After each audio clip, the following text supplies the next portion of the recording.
You have the charisma of a damp rag and the appearance of a low-grade bank clerk. And the question that I want to ask, that we're all going to ask is, who are you? I'd never heard of you. Nobody in Europe had ever heard of you. I would like to ask you, President, who voted for you? And what mechanism? Oh, I know democracy is not popular with you lot. And what mechanism do the peoples of Europe have to remove you? Is this European democracy? Well, I sense, though, that you're competent and capable and dangerous, and I have no doubt that it's your intention to be the quiet assassin of European democracy and of the European nation states. You appear to have a loathing for the very concept of the existence of nation states. Perhaps that's because you come from Belgium, which of course is pretty much a non-country. But since you took over, we've seen Greece reduced to nothing more than a protectorate.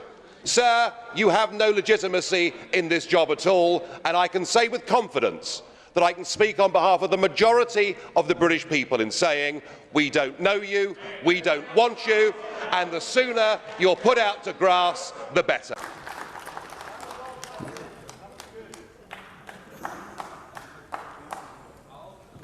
That's the last time you are applauding here.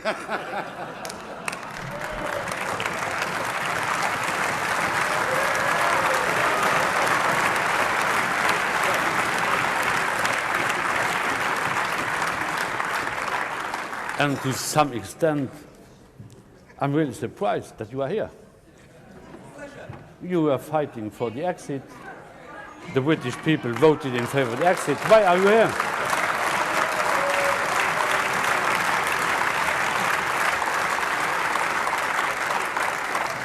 Isn't it funny? You know, when I came here 17 years ago, and I said that I wanted to lead a campaign to get Britain to leave the European Union, you all laughed at me. Well, I have to say, you're not laughing now, are you? And the reason you're so upset, the reason you're so angry, has been perfectly clear from all the angry exchanges this morning. You, as a political project, are in denial. You're in denial that your currency is failing. You're in denial. Well, just look at the Mediterranean. No. As a policy to impose poverty on Greece and the rest of the Mediterranean, you've done very well. And you're in denial over Mrs. Merkel's call last year for as many people as possible to cross the Mediterranean into the European Union has led to massive divisions between countries and within countries. But the biggest problem you've got, and the main reason the United Kingdom voted the way that it did, is you have, by stealth, by deception, without ever telling the truth to the British or the rest of the peoples of Europe, you have imposed upon them a political union. Now, I know that virtually none of you have ever done a proper job in your lives, or worked in business, or worked in trade, or indeed ever created a job. But listen, just listen. Now, you're quite right, Mr. Schulz. UKIP used to protest against the establishment, and now the establishment protests against UKIP. So something has happened here. Let us listen to some simple, pragmatic economics. Between your countries and my country, we do an enormous amount of business in goods and services. That trade is mutually beneficial to both of us. That trade matters. If you were to decide to cut off your noses, to spite your faces, and to reject any idea of a sensible trade deal, the consequences would be far worse for you than it would be for us. And even no deal is better for the United Kingdom than the current rotten deal that we've got. I'm in no doubt that this withdrawal agreement is a good deal. It's a good deal because it involves large transfers of money. It's a good deal because it maintains free movement of people. It's a good deal because it keeps Britain in the customs union and stuck with the EU's rulebook. And crucially, the key point, as Mr Barnier said this morning, there is the backstop, which means, of course, the United Kingdom can be held effectively as a hostage for many years to come. It's a good deal for the European Union. For the UK, I think it's probably the worst deal in history. Mr Barnier, you say this is the only possible deal, but this deal isn't going to be accepted. So perhaps we all need to grow up and recognise that there is a strong chance now of the UK leaving on March the 29th with a WTO no deal. We need a negotiated deal to deal with sensible border issues. I wonder, Mr Barnier, are you prepared for that? Because you seem this morning to assume that the British Parliament is going to ratify this. It isn't. So the United Kingdom is master of its own border. So let's not invent anything.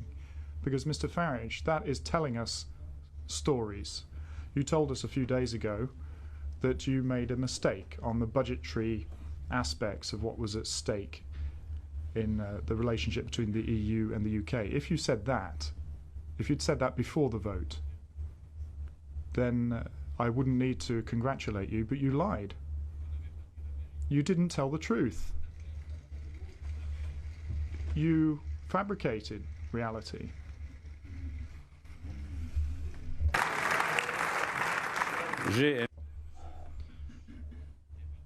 I enjoy debating with you, sparring with you, Mr Farage. I think we share a similar sense of humour. You used to have a sense of humour, I still do, I think, but I find it regrettable that this is going to be the last occasion that we'll be able to debate because you won't be coming back. Belgium is not a nation. It's an artificial creation. I know the Brits did it. Maybe once again we can be blamed. But the truth is there are two parts of Belgium. They speak different languages. They dislike each other intensely. There's no national TV station. There's no national newspaper. Belgium is not a nation, and maybe that's why you're happy to sign up to a higher European level. Well, if Belgium wants it, that's fine, but I can assure you, and you can scream and shout all you like, just look at the election result. You're losing, folks. You're losing. Brexit is the first brick out of the wall. You've learnt none of the lessons. The days of this project are over. We want to live in nation states, not false artificial creations. Thank you, everybody. Have a lovely time. Oh, enjoy the European elections next year. They're going to be great fun. Well, I may be speaking from the back of the chamber today, but as I predicted last time I was here, in the European elections, the Brexit Party were very much to the front of the elections and massive, massive winners. And I come back to a place that has been humbled and humiliated. The European Council stitch-up has rendered this place impotent until today, when you've got some real power if you choose to use it. What you've seen from Ursula von der Leyen today is an attempt for the European Union to take control of every single aspect of our lives. She wants to build a centralised, undemocratic, updated form of communism that will render nation-state parliaments, where the state controls everything, where nation-state parliaments will cease to have any relevance at all. I have to say, from our perspective, in some ways, I'm really rather pleased, because you've just made Brexit a lot more popular in the United Kingdom. Thank God we're leaving. But it is in the aspect of defence that I think people's minds should be focused. She's a fanatic for building a European army, but she's not alone. When it's completed, NATO will cease to exist or have any relevance in Europe at all. And of course, not to be left out of this, French President Emmanuel Macron, on Bastille Day last Sunday, stood at the front of an open-top car with his nascent European Defence Force behind him, looking for all the world like an updated version of Napoleon. Be in no doubt, 5 years of these people, the European Defence Union will be complete. And what is there for defence can also be used for attack. And you as a House will have no control over it. Vote against this nominee, strike a blow for democracy, strike a blow for your citizens. Grazie, do it today. onorevole Farage.